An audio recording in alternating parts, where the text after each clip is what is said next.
అందరికీ నమస్తే.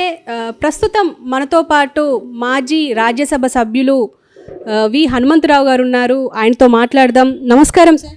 నమస్కారం సార్. ఇప్పుడు ప్రస్తుతం తెలంగాణలో వరదలు వస్తున్నాయి. ఈ వరదలకు సంబంధించి మనం చూస్తూ ఉన్నాము, రేవంత్ రెడ్డి మీద చాలా వరకు విమర్శలు వస్తున్నాయి. అంటే వచ్చి చెయ్యూపి వెళ్ళిపోయారు, మాకేం సహాయం అందియలేరు, ఒక 10,000 ప్రకటిస్తే మా కుటుంబాలు బాగుపడతాయా అంటున్నారు. దీనికి మీరేమంటారు?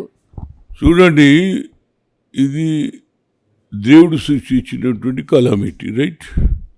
అనుకోకుండా పాలేరు దగ్గర నష్టం జరగడం, ఖమ్మం సిటీలో జరగడం, మహబూబాబాద్లో, వరంగల్లో, హైదరాబాద్ సిటీలో కూడా చాలా వర్షాలు వచ్చినాయి, కానీ ప్రాణ నష్టం తగ్గింది. ప్రాణ నష్టం కొన్ని ప్లేసులలో అయ్యింది. 28-25 మందో ఏదో చనిపోయారు. నా ఉద్దేశంలో ఇలాంటి సమయంలో క్రిటిసైజ్ కంటే ఏం చేయాలనో సూచనలు ఇవ్వాలి. నేను అనేది ఏంది, అపోజిషన్ డ్యూటీ, ఎస్ ఈడ ఇది చేయండి, మేము పోయి వచ్చినాం, వాళ్ళు బాధపడుతుంది. నిన్న పోయినా ఏది ఖమ్మం టౌన్లో ఇది బడుగు బలైన వర్గాలు ఉన్నటువంటి బీసీలు, ఎస్సీలు, మైనార్టీ ఉన్న దగ్గర కొన్ని కుట్టు మిషన్లు కూడా పోయినాయి. వాళ్ళు కుట్టు మిషన్ల మీదనే ఆధారపడి ఉంటారు. అదేవిధంగా సామాను పోయింది, వంట సామాన్ అంతా వెళ్ళిపోయింది, బిస్తర్ వెళ్ళిపోయింది, ఏమి లేదు. నేను నిన్న పోయినప్పుడు అన్నం వడ్డియడానికి పోతే ఎంతమంది వచ్చి ఇలా ఉంటారు, అంతమందిలో ఉంటారు. అంటే వాళ్ళకు నిన్న కొద్దిగా వెలుగు వచ్చింది. వర్షాలు కంటిన్యూస్ ఉండే కాబట్టి ఏం తిన్నారో ప్రస్తులునో నేను చెప్పలేను. కానీ నిన్న ఎంత ఎగబడి ఒకరు ఇంటికెళ్ళి అది ఏది సామాన్లన్నీ నింపుకొని పోతుంది, సాయంత్రం కూడా తినొచ్చు అని, అలాంటి పరిస్థితి. అదేవిధంగా ఏదైతే మిషన్లు పోయినాయో, కుట్టు మిషన్లు, వాళ్ళకు మిషన్లు ఇప్పారు. కొందరు కుట్ట సామాన్ అంతా పోయింది. అవి కూడా ఇప్పిస్తే బాగుంటుంది అనేది నా ఉద్దేశం. ఎందుకంటే వండుకోవాలి. ఇక బిస్తర్లు అయితే వాళ్ళు ఏదో కింద మీద పడతారు, పడుకోవడానికి కూడా అవకాశం లేదు. అలాంటి బాధలు ఉన్నప్పుడు నేనేమంటున్నంటే, అపోజిషన్ వాళ్ళు కేవలం క్రిటిసైజ్ కంటే ఎక్కువ సలహాలు ఇవ్వండి. ఇది చేస్తే బాగుంటుంది, ఇది చేస్తే వాళ్ళకు నష్టం వచ్చిన దాని మీద సరిపోయే సాయం అందిందని చెప్పాలి. అందులో ముఖ్యంగా ఒక హరీష్ రావు ఏదో తిరుగుతున్నాడు, కేసీఆర్ అయితే కనిపిస్తున్నాడు. మొన్న కేసీఆర్ గారు పంట పొలాలు దెబ్బతిన్నప్పుడు బస్సు వేసుకొని తిరిగిండా లేదా? అట్లనే ఆయన కూడా రావాలి. నేను అనేది, యు ఆర్ అపోజిషన్ లీడర్, నీ డ్యూటీ అది. ఆనాడు బస్సు వేసుకొని రాష్ట్రంలో తిరిగినావా లేదా? పంట పొలాలన్నీ దెబ్బతిన్నాయి, సాయం. ఇప్పుడు వర్షాలు వచ్చినాయి, దేవుని వల్ల వర్షాలు కురిపించిండ్రు, ప్రజలు ఇబ్బంది పడుతున్నప్పుడు ఆయన కూడా తిరిగితే ఆయనకు కూడా తెలుస్తుంది. కేవలం స్టేట్మెంట్లు కాదు, గ్రౌండ్ రియాలిటీ. దాంతో ప్రభుత్వం కూడా అరే అపోజిషన్ లీడర్ వచ్చిందని ఆఫీసర్స్ కూడా అప్రమత్తం ఉంటారు. ఇప్పుడు ఆల్రెడీ ముఖ్యమంత్రి గారు పోయిండ్రు, అదే శ్రీనివాస్ రెడ్డి పోయిండ్రు, అదే బట్టి విక్రమార్క, అందరు పోయిండ్రు. ముఖ్యమంత్రి పోకపోతే ఏమవుతుంది? అరే ఆయన ఫామ్ హౌస్కైనా అప్పుడంటే నువ్వు ముఖ్యమంత్రి ఉంటుంది. ఇవాళ ఆపదలో ఉన్నప్పుడు అపోజిషన్ డ్యూటీ అని అర్థం చేసుకోవాలి.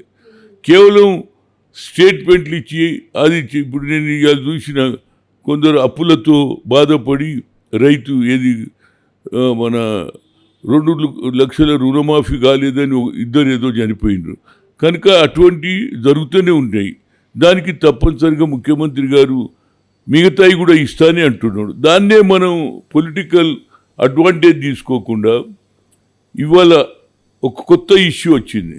కొత్త ఇష్యూ అంటే దేవుడిచ్చిన వర్షాల వల్ల చాలామంది ఇద్దరు భార్యాభర్తలు ఇద్దరు కూడా నీళ్ళలో కొట్టుకపోతే నేను నిలబోయి ఆ ముస్లిం సోదరులకు ఇద్దరు కొడుకులు, ఒకడు బీటెక్ ఫస్ట్ ఇయర్, ఒకడు బీటెక్ ఫైనల్ ఇయర్, వాళ్ళకు పోయి 50,000 నా పెన్షన్ నుంచి ఇచ్చిన. అదేవిధంగా 50,000 గవర్నమెంట్ కూడా ముఖ్యమంత్రి రిలీఫ్ ఫండ్ కూడా జాయింట్ కలెక్టర్కి ఇచ్చి వచ్చిన. అంటే నేను అనేది ఏంది, ఎవరికి వాళ్ళు ఇవాళ సినిమా ఇండస్ట్రీ వాళ్ళు ముందుకు వస్తున్నారు. కోటి రూపాయలు అంటున్నారు, 50 లక్షలు అంటున్నారు. అదేవిధంగా కార్పొరేట్ ఎవరైతే పెద్ద పెద్ద ఇంజనీర్ రోడ్ల పని, డ్యామ్ల పని చేసేటప్పుడు వాళ్ళు కూడా సహకారం చేస్తే, కేవలం వరదలు వచ్చినప్పుడు ప్రభుత్వానికి క్రిటిసైజ్ కంటే ఎక్కువ సలహాలు ఇవ్వమంటున్నా. సలహాలు ఇస్తే దానివల్ల లాభం అవుతుంది. అదే ఆయన చెప్పిన దానికి ప్రభుత్వం కదిలిందనే పేరు వస్తుంది. కేవలం మీరు రాకుండా మీడియాతోటి మాట్లాడడం వల్ల కాదు. గ్రౌండ్ నేను పోయి చాలా బాధ అనిపించింది. నిన్ననే కొద్దిగా వెలుగులు వచ్చినాయి.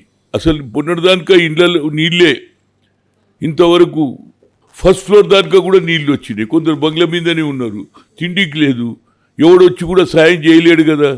నేను అనేది నీళ్ళల్లో ఎవడన్నా ప్రాణం తగ్గినాకనే సాయం అందుతుంది. ఇప్పుడు నేను నిన్న పోతే క్లీన్ చేస్తూ ఉన్నారు, ఏదంతా బురద అయిపోయింది. నేను కూడా ఒక 2 గంపలు మట్టి తీసేసిన, ఎందుకంటే వర్కర్స్ కూడా అదే హనుమంతరావు గారు చేసి మేము ఇంకా చేయాలి అనే ఆలోచన వస్తుందని.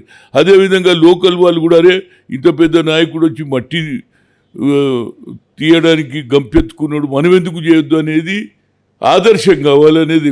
నేను చేయడం అన్నీ నింపినాను కాదా, కానీ జనానికి ఒక ఉత్సాహం, అరే ఇంత పెద్ద నాయకుడే ఈయనొచ్చి గంపలు మట్టి అనేది వేరే వాడు కూడా ఆలోచన చేస్తాడు. ఈ సమయంలో అందరం కలుద్దాం. అదేవిధంగా కేంద్ర ప్రభుత్వం కూడా నా రిక్వెస్ట్, రాజకీయాలకు అతీతంగా ఏ విధంగానైతే ఆంధ్రలో మీరు సాయం చేస్తున్నారు అదే ప్రాతిపదికగా ఇక్కడ కూడా చేయాలి. గవర్నమెంట్ జరిగిన నష్టం మీద నివేదిక ఇస్తారు. మీరు కూడా వచ్చి, నిన్న కేంద్ర మంత్రి కూడా వచ్చిండు కనుక ఇమీడియట్గా రిలీజ్.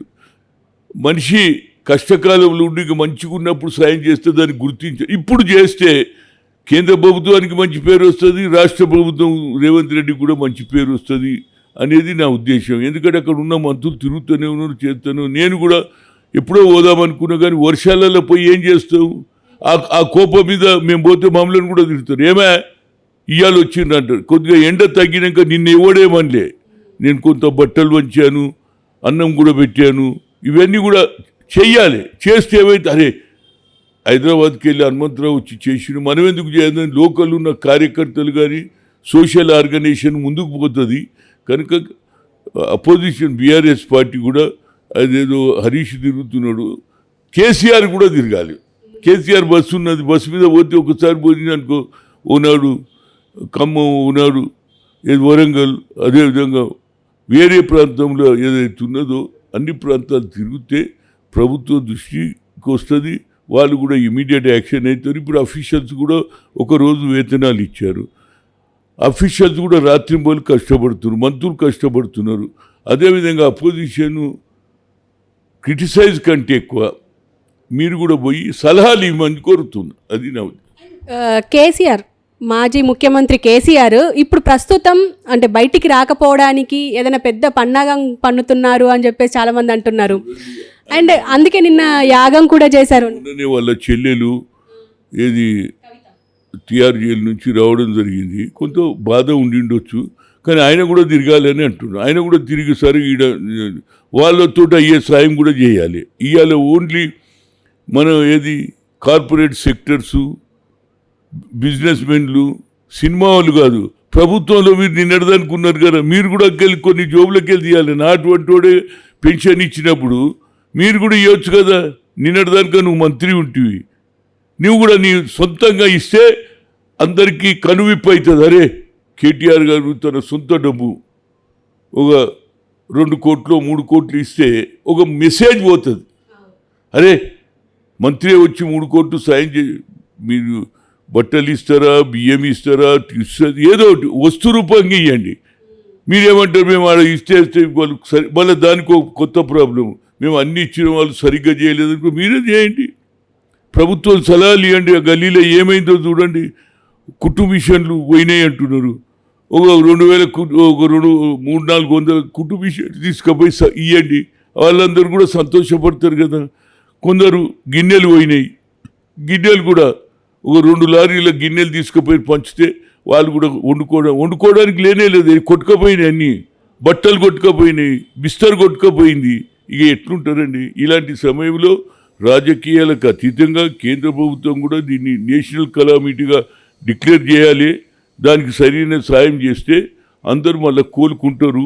అదేవిధంగా ఏదైతే 2 లక్షల రూపాయలు రుణమాఫీ కూడా స్లోగా, ఎందుకంటే